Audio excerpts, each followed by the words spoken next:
Is this the thing? Have we started? The show? Yeah.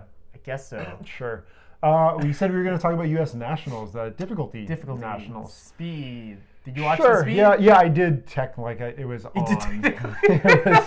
It was on in the room. No, I did watch it. I didn't follow it super hard because I'm not familiar with a lot of them. I watched because I wanted to see if John Brosser would kill it again, and he totally did. So that was sick. And Claire Burfind with 2 wins in 1 weekend, pretty sick. So yeah, they said for John, story. I think they said he trains with a weight vest for speed. They said that in the commentary. I don't know. Sure. Yeah, man. I don't know anything about speed climbing. I don't know anything about training for speed climbing. Yeah. It was interesting in the chat, and I feel like most of what we're going to talk about is just stuff that came up in the YouTube chat for nationals. But in the States, they haven't approved an auto belay as an official belay device for speed, which was is a curious thing because they get used at World Cups, and we're fine with it up in Canada and stuff. And Perfect Descent makes an auto belay that's built for speed, right? But one of the USA climbing, I think he's a regional coordinator, a guy named Jim Norton, he was mentioning that we just haven't officially allowed those yet. And I didn't really think anything of it. It came up in chat, but then John Brosser posted, I don't know if you saw it, an Instagram video of somebody just shot a video of one of his runs on the speed wall. But you also get the belayer in the shot. Okay. And because they're doing the 2-man belay thing, the main guy just is doing his thing and he just loses the grip, right? John's creating so much slack. And it's I'm not calling out the belayer because you're doing manual speed belaying and you've got the fastest guy in the country. And the dude just loses it for a second, and another guy jumped and they try and deal with it. But you realize how sketch that shit. Wow, can get. yeah. So, especially at a national level. Yeah, and I don't know. We're not involved with USA climbing in any way. The only thing I wonder is Entreprise is a big sponsor of theirs, and I'm pretty sure they own or are in a very tight relationship with Headrush, which makes the True Blue auto belay, and they don't make a speed one. Yeah. So I'm curious if there's a thing where that would cause a problem with them using a Perfect Descent or something. I really don't know. I don't want to suggest that's it, but I hope USA Climbing uses auto belays because they work, and it's way less stress on belayers, and it's way less of a volunteer issue. That, I think that'd be a good. Yeah. Don't worry about the 5 pounds of help or whatever. Don't worry about that stuff, man. You're going faster than it anyways. It's not going to be a problem. Since we're on the topic of speed, I did not know that the U.S. format for speed was different. Yeah, they don't do a bracket. No, and I thought it was awful, that format. It was not fun to watch.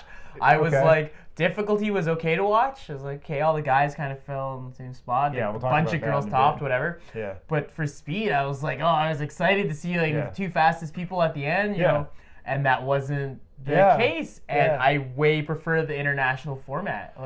It's the only section of climbing where we can do a bracket, and brackets are really exciting. We're just getting out of March Madness now, which has been I don't follow that stuff, but apparently it's been crazy. But people love brackets. I love brackets in the sports I watch, and I think it's to give it up. I'm not really sure why they did that. It does save time, but not that much.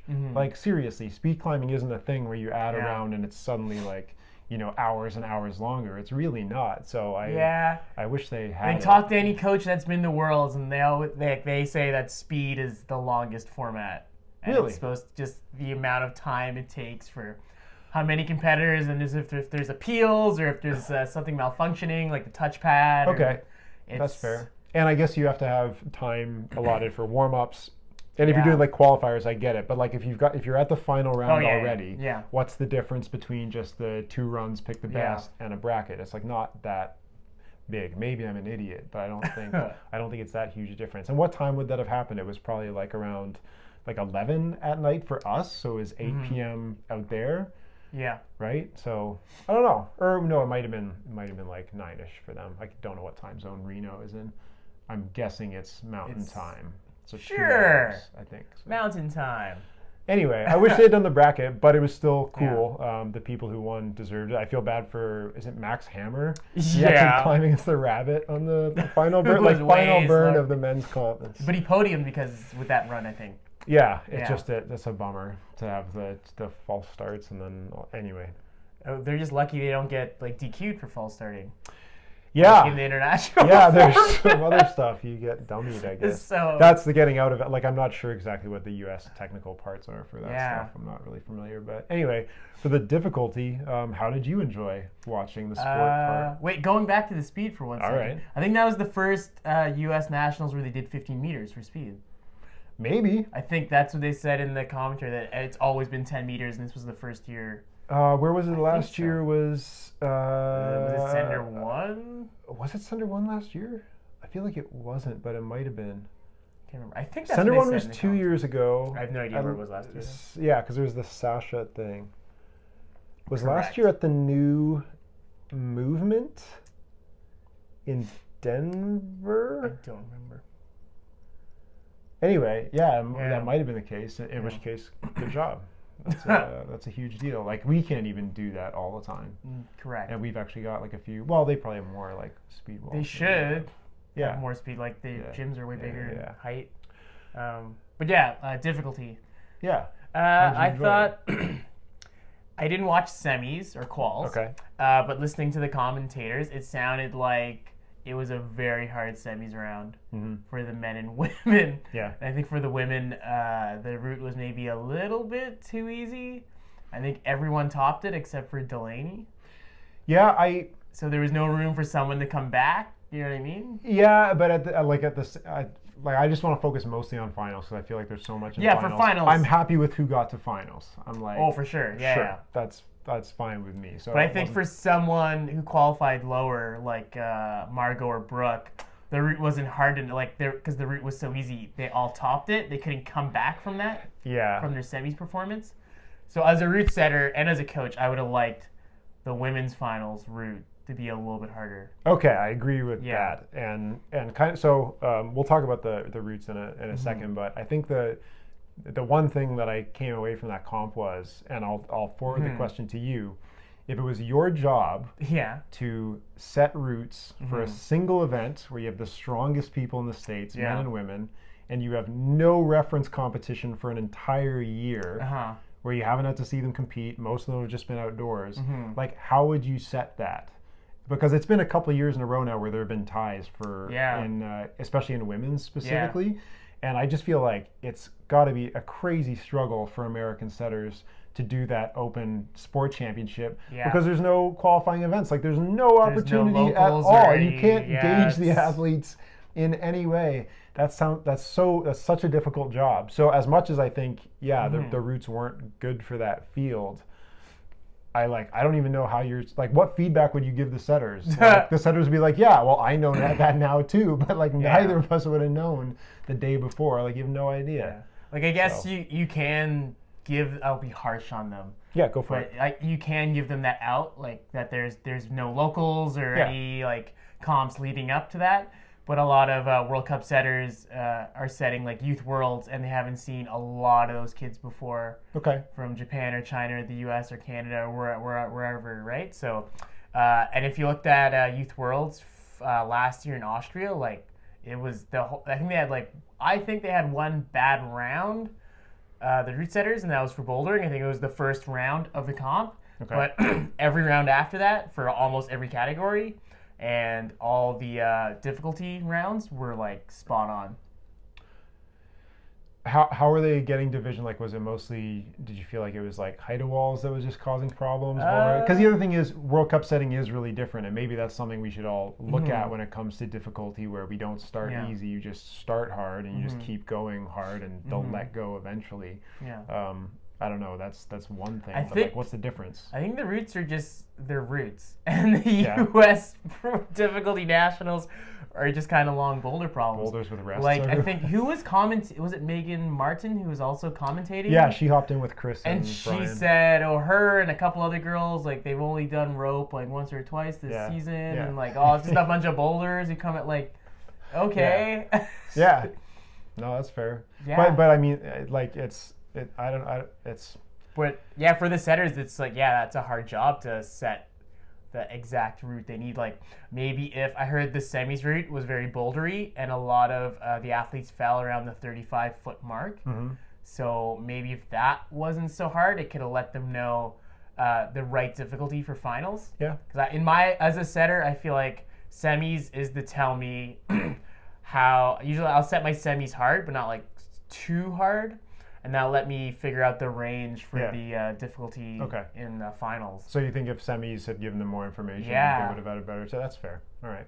So I think they said the walls were like 55 feet or 53 feet. Or something like that. Yeah. And if everyone's falling around 35 feet. Yeah. Yeah, it's not. Yeah, you're not able to gauge like what your athletes can do. Like, so seems like they kind of went into finals a little blind. Yeah, that's fair. Which if the only information you had was from qualies and semis, and then one of those rounds doesn't work out the way you want it to, you're right. Like the routes were enjoyable. Yeah, what did you think of the routes themselves and like the choices they made? How did you find that stuff? The men's route, it was enjoyable. I don't like those big dimension boxes that much. Okay. They're kind of interesting, I guess, but I guess you're seeing them everywhere. Okay. What don't you like about them? They're just giant jugs, and it's the same kind of movement on them. And I'm sure I'll hear someone will message me like, "Yeah, I like them. You don't know what you're talking about." I don't know. There was one box in finals. It just seemed like a big rest for some of them, and I think Josh Levine even stood up on it and rested. But the route just it was all right. I would have liked to seen a guy top that route.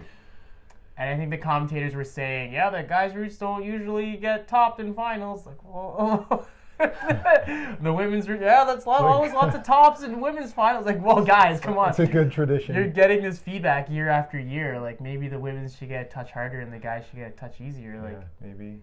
I thought it was the crux was weird. Like where a lot of those guys were falling. Some guys fell like Nathaniel Coleman fell super low.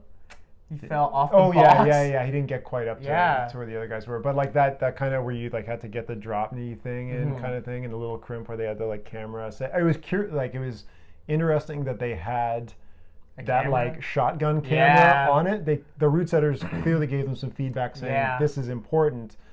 And this is the crux where everyone will fall. And I'm curious if they expected it would be like that important for so many people. At the same time, I don't want a close-up view of just your fingers if you're falling, right? I want to see the entire thing. So I don't blame them for having that and using it. But anyway, it was it was a bouldery route, and then you get like one fairly like, and I mean it was a hard move, but it was too bad about the crux. And then for the women's climb, it's just like I felt bad for. I think Margot was the second girl out. I can't remember. So she qualified fifth or whatever going in, and I think she topped it, and then everyone I was like, oh, this is not so good.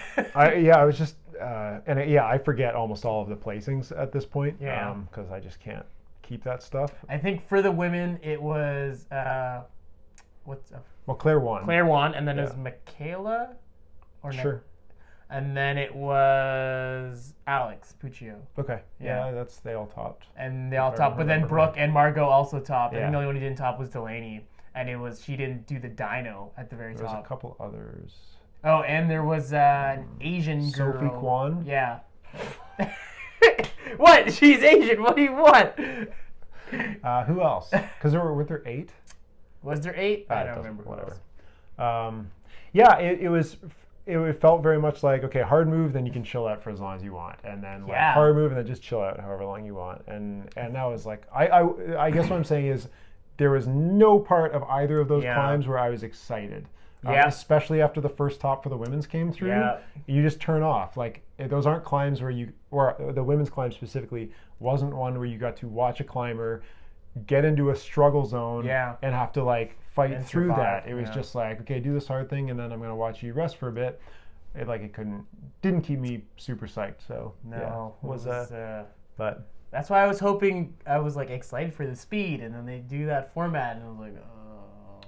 You thought it would like make up for it? Yeah, I was like way more psyched for the speed. Like after seeing speed at Worlds and a couple like World Cups, like the speed I think is a really good event. Yeah. Like it's very cool to watch the fastest people climb. It's a good time.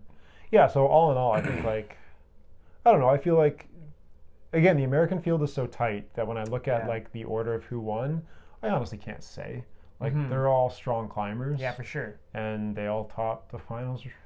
So You did. They're all like 14 plus climbers, like the for thing. the women. Yeah. Like, So I can't really like criticize like how the scores came out. But for the show, it was just. Yeah, I was let down a little bit. Yeah. I might just be having like leftover memories of like Kai and Ashima finals. There was and even Ring of Fire when it wasn't wasn't nationals. Like some really cool memories of stuff. And yeah, it was just this one was a little bit underwhelming. Yeah. But yeah, that was a little bit too bad. But otherwise, like a all around good comp. The right people made it through the finals, so can't find any fault with that. Aside from that, what else is new? The Canadian national team got announced. Yeah. There's some kids on that team, man. At first, I was like, how did these two kids get on the team because they're ranked so low? And then I remembered they're Pan American champions. Is that how they got on? I'm pretty sure. Nobody confirmed it with me, but they're not ranked that low in the CEC rankings. They're like 13th and 14th each, I think. We're talking about Babette and Guy. They're both named to the Open National Bouldering team today. Yes. Yeah. So I think, and I think they were actually good choices. I'm super cool with it because they both come off very hot years. Yeah, for sure. They both won their Open Nationals. God, I hope I'm right about that for Guy. I know for sure it is for Babette. For youth. No, for the Open National Series. Like series. Open National Sorry. Series Yeah. Pretty sure Guy won that. I'm like losing it. So they've had like really hot seasons, and again, first year of eligibility. Especially if the coaches and the parent environment that they've got going on is supportive of like doing some World Cups. I think it's a great choice. And just like rare for a first year eligible kid to be like selected, not like an alternate. I think it's because they're Pan American champions because they're both. But that was from when they were like legit youth, and that's the thing I'm still unsure of is like. Well, Lucas also won when he was A, and he had like a 3-year. But he was bye. He was A. Like these kids won theirs when they were B. Oh, yeah, you're right.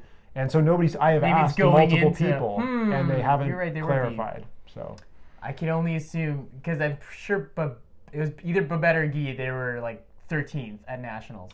Yeah. And there was only one. There was I think maybe 1 or 2 foreign nationals ahead of Guy, 1 foreign national ahead of Babette. So I assumed. Yeah. That I think it's mostly just that the coaches, like the national team coaches and the high performance director, went in there and said, this is where we want to put our resources. Because Lucas is also on. Yeah. Yeah. But he does have a bye. Yeah, for sure. I think it's because they have a bye. Well, we're not going to argue because neither of us have evidence, but I feel like probably not. So we'll agree, disagree. It's because they have a bye. Sure, whatever. They were B. They were kids. That doesn't. I don't think that matters because they're A carry now. Over. Yeah, it doesn't matter. Why? But Lucas won in A, but he could go to Open. A is in Open though. When you're in A. But they're in Open now. Yeah, but he won it when he was in A category. It's A. It's different. And he was old enough to be in Open. It's not like there was a Pan American Championship for Open athletes. Yeah, but we acknowledge that when your age is in the A category, you are an Open competitor. When you're B, you're still. But now they're A, so they're in. But that doesn't carry over. But clearly it does.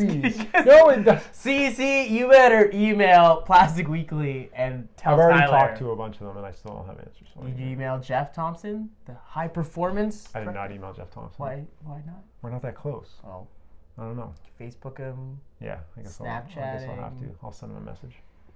But yeah, I'm really excited for that team in general. It's cool because we have a couple like outliers. There's like Jason and Shaun in their 30s, and then a bunch of like teenagers. Yeah. There's like six or seven. 7 of them I think are younger than 20. For the girls or for the entire like Jacob, Lucas, Bronwyn, Guy, Babette, David, and Nathan. Did David get an invite? Yeah, I think so. This is the worst show ever. I'm pretty sure. Yeah, he's on the team because he was in finals. And there was a. I'm filming with my phone, so I can't look stuff up. I'm pretty sure. I checked today. Okay. Yeah. All right. I just lose. There was 6. I think for the guys there was 8. Or maybe there was 8 or 7. Lucas was the extra quota. Well, there was 9 for the guys. There was 9 for us. Maybe it's Lucas, Shaun, and Guy are the extra 3, and then the 6 were. Anyway. And then for the girls, I think it was just Babette. Okay. Yeah, Yeah, I'll be there's interested 7 to see big if that is, because that would make sense. Did you that look they under get to the see who's buys. going to the 2 World Cups so Yeah, far? I can't. Well, I remember it was only the 3 boys for Moscow, but it was a bigger Yeah. team for Meiringen, which is great because Meiringen. I think there's only was a 2 dope comp. females. Madison and for Alana. yeah. Yeah, it'll be a good one. It'll be great. Yeah. I don't know. I like that comp a lot. Moscow should be interesting. Yeah, it's like they seem to do events well. They've been like, yeah, Russia's been putting on just like really good comps in the last year. Like the national stuff they've been doing. There was like a military comp for their service members, and like the walls are dope and they do stuff well. Eddie has been having a great time like shooting pictures out there and stuff. So they do a good job apparently. So that's pretty cool. Well, that's where Youth Worlds is Yeah, gonna be. yeah, it's gonna be in Moscow. I don't know exactly what wall, but yeah. So sorry to everybody that booked their tickets to Canada. Yikes! You're gonna refund everyone through your Patreon. You're gonna all the people who nobody. I don't know. I didn't I sell thought- tickets. I don't No, know, I'm just saying you're like Canadian if people and- bought like that's a big change, especially for Oh, for sure. Canadians. If you're like It's like a little 2,000. Japanese dude and you bought your ticket to Canada to Victoria, What do you think is cheaper? I feel like that's roughly the same distance. I think Russia would be cheaper. Victoria's not that far from Japan.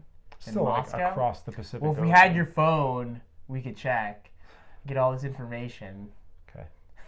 All right. But for like Canadians, it's more expensive by a lot. Yeah. It sucks. And, Yeah. And you know, I think who else was it? Like Australia or New Zealand. It was a bummer for them too.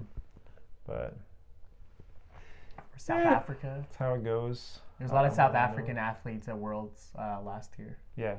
I don't really know what flights are like from South Africa. I have not been there before. Yeah. What else is new, man? Did you watch the other comp? Studio Bloc? Studio Bloc. Yeah, I watched the finals for it. Yeah? Did you watch all of it? Yeah, most of What it. did What did you think? I thought it was good bouldering. I Yeah. haven't watched the Studio Bloc before. Okay. Like I've been aware of it, haven't bothered watching it. I didn't realize it was in such an out of the way place. Like Okay. I thought it was in a bigger city, so it's in a fairly like small city. Smaller gym and like crowd than I thought. I don't know. I like built it up a lot in my Yeah. head because of the amount of like high level competitors that go there. I think that's like But- where the German team goes to train. I think I mean, that's yeah, I like guess their it's training gym. yeah, maybe one of their places. or And I maybe think the the gym. owner's Robert, and he was at the Udo camp Okay. in Montreal at Block Shop. Is that? I don't know. I might Robert, I have can't remember the last seen it. name. German guy. Okay. But yeah, I thought it was pretty good. Yeah, I It thought the was problems were cool. I think Quals was a scramble. Yeah, it is. And it's there was it's a 600 huge- people. Yeah, it's a huge comp. Yeah, and there was 600 people. Yeah. They said, the commentators said their real task was knowing when to line up and what climb to line up for. Probably. Yeah. I can't imagine hosting like Portland Boulder Rally is another one where they do multiple waves of scramble. Wow. So they'll do like 3 or 4 of them, like starting freaking early in the morning. Wow. It's just that's I'm sure they make a buttload of money when you have a comp that brings in those many competitors. Yeah. But that's a long day. Scramble's coming back. Scramble's dead. Scramble's over. No, what did I think about that comp in general? The field was some of the field was weird. I think I expected like some other people to make it in. I had never heard of the English girl. Yeah. And the Italian girl? Yeah, I hadn't heard of the The Italian English and girl, I think her name was forget Hannah? Or Hannah? Yeah, that's not because when I first saw her face and they said Hannah, I thought she was the Yeah. young German Hannah that showed up last year. And the Italian girl, I think, was Camila? Or I can't remember. I don't. Camila? It's just in and out, All the guys I knew. in and out. I like can't even remember half of the people that were in There's it. Jan, Jakob, Yurnay, Tomowaka. Yeah. Yeah. Who else? The Russian guy, Alexei. I said that perfectly. And the guy from France. The guy, he's got, Oh, Michael. yeah, the black guy. I'm sure it's pronounced differently, but Michael. Mikhail? Yeah. Yeah. Yeah, the guys' field seemed really strong. It's like a World Cup field. Yeah, I guess now you say that. Yeah. Yeah. What did you think of the problems? I thought it was kind of weird for the guys. I guess their last two problems were on the steeper parts of the wall, and they had like two dynos in a row, which was kind of both like the dynos. Yeah, they're different, but they're both like dynoing to the left. Yeah, which is. Well, the last problem was pretty cool. Was it? Why was it cool? I dug it. I just really like that one like full commitment move out to the left. Very like sick. Simple, basic. The climbing. women's final problem was frustrating just because of how few people. Yeah. It was like, that sucks. But then seeing it get topped was like, okay. Yeah, seeing it get topped. There's one top on that, and then one top on the second problem for girls. The Miho. Remind me what it looked like. It was all the black squadra holds. Oh yeah, just like kind of steepish and just compression-y kind of stuff. She had the only top. What I really liked about that finals is people in the top three were topping different problems and doing it differently, especially for the girls. Yeah. And also like flashing and like doing it in a couple goes. Like I think for the guys, I think almost every problem got flashed by someone different, which was interesting. That might be true. Yeah. Yeah. I don't. Yeah, which was like pretty cool to see. Over my head. It's like, oh, this guy flashed it. Oh, but no one else is. Yeah, it was very interesting. Yeah. I thought the finals was well set, even though I didn't like the two dynos in a row. And it was all interesting, pretty interesting climbing, and I liked how they're mostly different styles. Okay. Yeah, for both genders. Yeah, it tested a lot of different things for them. It was really cool. I like seeing the development of like comps that a lot of people want to watch outside of national events and IFSC events. Yeah. I think that's really cool.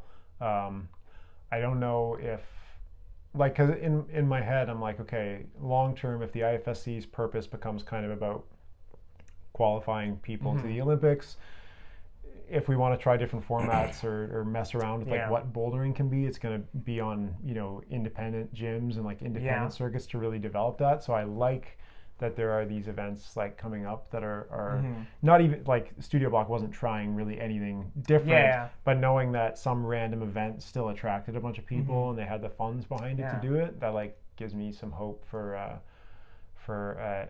non-IFSC circuit that can develop some new ideas and stuff.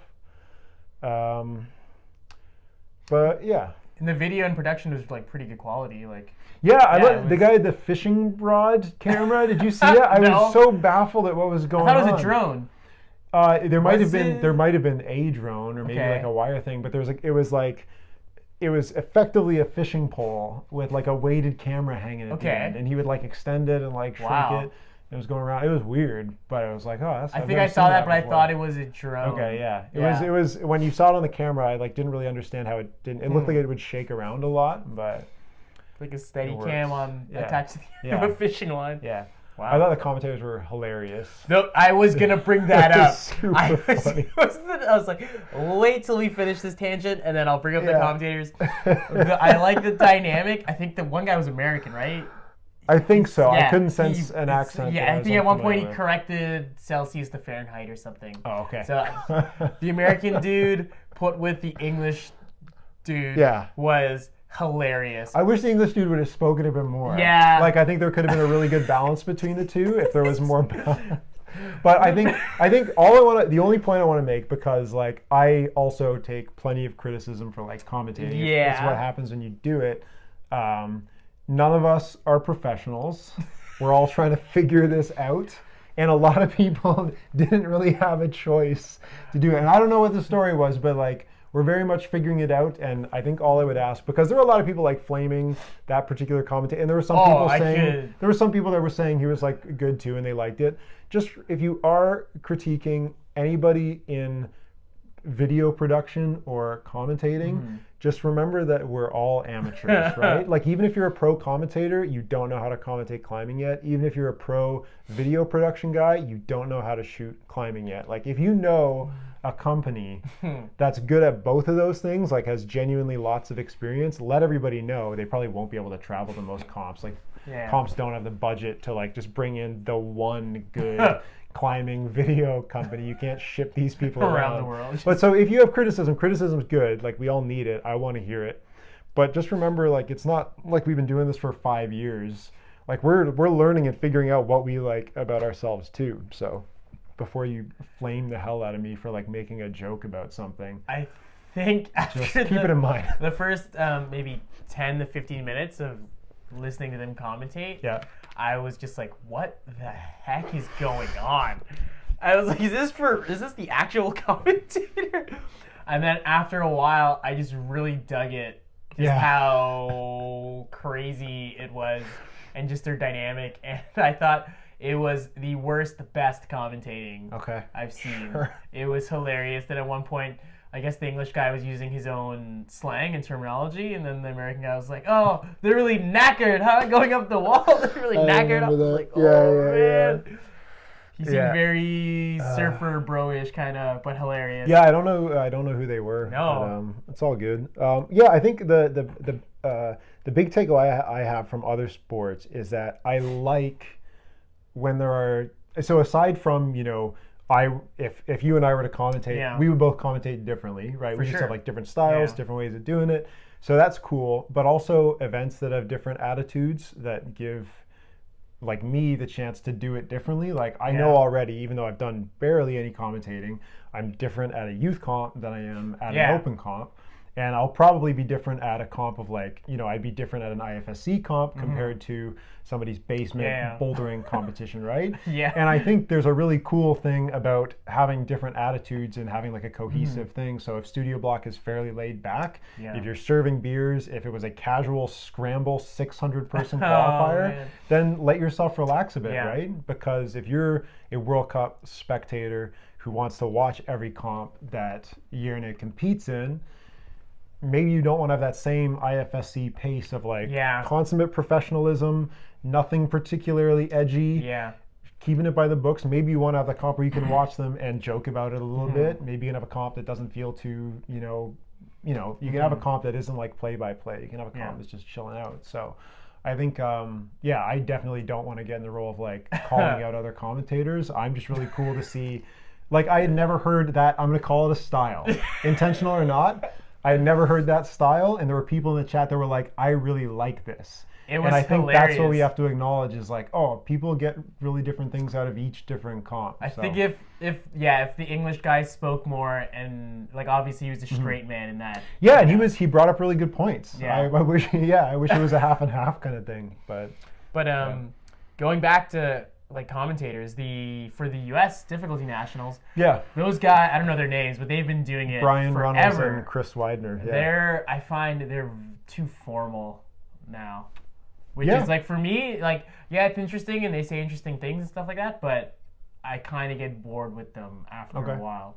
I think they're serious insiders. Like they know the competitors really well for the most part. Again, we're not like. But there's never a joke or anything with. It's always. Yeah, maybe not. Yeah, and, that's fair too. But their knowledge of the competitors is really like amazing. Like they're talking about what crags they go and climb at and what. Well, here's cruxes on climbs, projects they've done. Yeah, it's like amazing. This is something I'd bring up. Is like Brian Runnels is known for being, from climbingnarc.com. He ran this website that was just like all about just posting videos and blog posts like about what was going on in the American like outdoor world. So if that's the background he comes from, that's what he's going to bring to it. So if there was a criticism, and again, it comes from an indoor guy, I would say I want more indoor insight because that's like the world we're in. But he has, and I laugh, like he just like slides these things in that completely make me laugh every once in a while. And so I like them. It might be something where you look at those two kind of guys and say they should each have a different partner that brings out a different side of them. The guy from Studio Bloc. We gotta find out who this dude is. The one thing I wanted to mention is Brian Rafferty, who is the voice of USA emceeing. Like he's the Vail MC, he's the MC for every nationals. I think he works for the Alpine Club right now. But he's that voice. Like his voice the second you hear it because he's done every comp. Did he MC the Seco Block? Oh God, I don't watch that. He probably did. Like maybe not, but he's done all the IFSC stuff in Vail and whatever. I'm really curious to hear what he sounds like behind a desk. Like he's been emceeing for so long, and he's at all of these comps. I'm sure he has insight. Like he's worked in gyms. I'd be interested to see what what kind of commentary he gives instead of just having, because like he's really good at doing his thing, but I'm sure he gets tired of like the like build up the crowd, say a Cliff Bar spiel, build up the crowd. Like he's probably got more to offer than that. He does an amazing job of what he does, but I'd love to hear him on commentary sometime. So if he ever gets a chance, that'd be cool. But yeah, so I don't know. Yeah, it'll be interesting to see how I think. Like from the chat from USA Sport Nationals, from the chat from Studio Bloc, I'm not sure if this gives me more faith or less in the audiences, but the chat's still really engaged in like what makes climbing good and bad and what they like about it. And as much as people have no tact when they comment on stuff online, and most of them should try and reword stuff so it's not so just like offensively personal a lot of the time. You can tell that we're trying to figure out like, oh, there's different identities in climbing, and we're trying to figure out what works for everybody. So like with an online chat like that, everyone's always going to have a different opinion and different like and you can just be so blunt and offensive. That's the frustrating part is people don't really so I try not to pay attention. I don't like having the chat in front of me. Pete Woods loves having the chat. He interacts with it a lot. Like he loves being able to give details and stuff, but I think I'm too fragile. Like my ego would just fall apart. Like I can't look at the comments. I just can't do it. I just not worth it, man. I think I would be more like Pete and interact with the I call avoid them out it as on much their as shit. possible. I don't want to get to that point, right? Like I don't want to become the person that just rages like that, to just like counter anger. You can just mess with them though. Yeah, but it's like, but then they can like mess with you, and both of you are like, well, I got the best of them. They can only mess with you if you care. Yeah. Well, they clearly care. No, like and you clearly care if you're engaging with them. And then you're like, well, I didn't care. Like, well, it's text. Nobody. Trolling's okay. Nobody understands your intention on the internet. Oh, and no. That's why I'm just like completely disconnecting from it. Yeah. Let's stay away. But anyway, it was a good weekend of comps. I had a really good time. Is Japan Youth Nationals this weekend? I don't know. I think it's coming up soon. But they've already done the Open Nationals, and half of those are kids anyway. So it's all good, man. But they're having they're having World Championships in 2019. I think the Olympic qualifying ones. Yeah. So back to back. That'd be cool. Hopefully they could keep it up. They must for sure. They got a few more years. You never know, man. What, like their entire pool of talent just like pew. They got this year and next year. No, they're going to be fine. They're going to do just fine at the Olympics. Upset. Yeah. The thing is, I was talking yesterday to somebody about if I wanted to go to the Olympics or not, and just like it is a really expensive thing to go as a spectator. Yeah. So part of me tickets the tickets themselves are so expensive. Aside from that, hotel rates go crazy. So one thing I was thinking was it would be cool if I would just go to the World Championship that qualified for it, because that would be like, medaling in an Olympics would be awesome, but the moment you qualify for the first ever Olympics would be pretty close. Yeah. So I'd kind of like to go to that. That'd be cool. But if it's in Tokyo as well, and you're like, oh, yeah. That'd be a cool town to... It's just, it freaks me out. I'm not super attracted to like traveling in Asia. It's not one of the parts of the world that I like want to go to.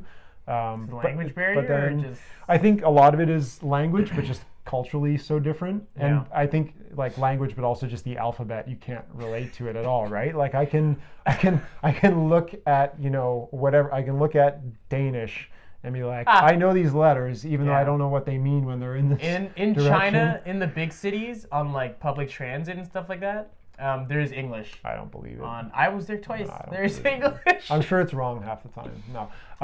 So Tokyo is just like not a place, and I think because it's so huge, and I think like, not that I'm claustrophobic, but I think a city like that could cause you to become like, it just seems overwhelming. Again, I've never been there, so this feedback is useless. Yeah, but it's not a city where I'm like, I really want to go there. So I wonder how much bigger it is than Toronto. Lots bigger. You sure? Yup. Toronto's pretty big. No, it's not. Tokyo's ridiculously huge. Yeah, I don't. It's absurd. It's it's a different. Well, you might never know how big it is unless you. You would never know even if you went there. Like, no, it's just too massive, man. But yeah, I might end up going. Oh, let's talk about the last thing. Like I've been trying Okay. to figure out my like if I want to travel for comps Cool. this season. So the two I've been thinking about is Vail because it's close and Yeah. like the cheapest of the World Cups, and the most Canadians and Americans Yep. will go to it. And the other one is maybe World Championships in Innsbruck because I've never been to a World Championships before. I don't know. Like when you look at the calendar, you've been to a few World Cups. Is there like any World Cup that you think is like particularly good to go to, even if there's not one on the circuit this year? In Europe is the because Yeah. Vail is. I went to 4 in 2015. Yeah. One was Toronto, one was Vail, and there was 2 in China. Yeah. The one in Vail is a lot of fun because it's part of the Mountain the Festival. mountain games. Yeah. Yeah. So there's a lot of spectators Yeah. and it's outdoors. Yeah, I had a good time going there when I went. Yeah. But what did I else? Yeah, so I've only gone to that and Yeah. Merringen and Toronto. But I heard like the year I went to a couple of them, I really wanted to go to Munich as well. So I heard Munich is like 10 times bigger than Yeah, Vail. I'd love to go. And to it's Munich. just amazing. So yeah, I would. You're trying to go to 2 or 1? I'm just like, so Vail was because for Uh-huh. Plastic Weekly, I'd like to. I'll be in a place where there's lots of Yeah. American people I can talk to. Yeah. And then Innsbruck was kind of like I'd just like to go to a World Championship. Yeah. Maybe I save it for next year and go to Tokyo. Like their national Austria's national sport is climbing. Yeah. So Yeah. a I've been world to championship Innsbruck already though, so that's okay. one thing. It's just small. It's small It's and like I hate kinda- German food. Like it's so depressing. Yeah. I can't stand it. But I would love to see the new gym. Yeah. That's something where I just as like I feel like that's Yeah. pretty close to like one of the new Yeah. meccas, like the 7 wonders of the climbing The world, climbing world. is that new Innsbruck gym. So If I had to pick between those 3, because you Okay. brought up the Japan, I Yeah. would pick Japan. really, Yeah. but you've never But been to. You've been to Hashio. You were at a Tokyo. I've been to Oh, you did Innsbruck. 2 in China. Yeah. Right. Okay. 2 in China, but I think Japan is just such a cool city, and there's like so many strong climbers there to see, and it's gonna be like you're gonna have like 10 Japanese men in finals. They'll like up the quota for finals and have 10 of them. Yeah, maybe. And it'll just be like the crowd. Like I can't imagine the crowd for one of the most dominant climbing teams in recent memory to be there for a qualifying event for the Olympics. Like it'll be insane. Okay. Yeah, that's a Right. good argument for it. It would be Japan, Austria, and then the U.S. Yeah. Okay. Yeah. I'm probably gonna go to Vail regardless because it's Yeah. like the cheapest. Yeah. And then if I don't go to Innsbruck, I should just use that money to go to Tokyo Yeah. next time. Yeah, that's fair. You got any travel plans coming up? I might go to BC, maybe. Me too, maybe. For some work, maybe. Yeah. Trying to figure that out. But after that, I might do some traveling in the summer unless I Cool. start working at a gym again. Samesies. So who knows? But I definitely, even if there's not a comp in Japan, I want to go there someday. Cool. Yeah. Yeah. I think the year after I competed, they had a World Cup in India and Japan, and that would have Right. been cool to Yeah. go. Yeah. Cool, man. Yeah. Well, anyway, thanks for coming to hang out again. Yeah. Take a guess at how long this one was. I'm sure this one is It feels shorter than the other probably two. like just under 3 hours long, this episode. So the last ones were like 50-ish. I don't think we've cracked an hour Yes. yet. No. I feel like this one isn't even 40. So that's a good No, start. it's definitely more than 4. No way. It better not be. I'll be mad if it's more than 40. We did talk a lot in the beginning, which should probably be cut out Yes, definitely. because of certain opinions and stuff. Of misunderstanding of I'm musical going to say less than instruments. 40, but the longer we keep talking about it, the less likely my prediction's correct. Well, thank you for watching this episode of Rock Talk. We're trying to come up with a name for this show, this like kind of bi-monthly show. If you It's going to be featuring me and somebody else next week. We'll also have a different title. I've already printed shirts out that said Rock Talk. Okay.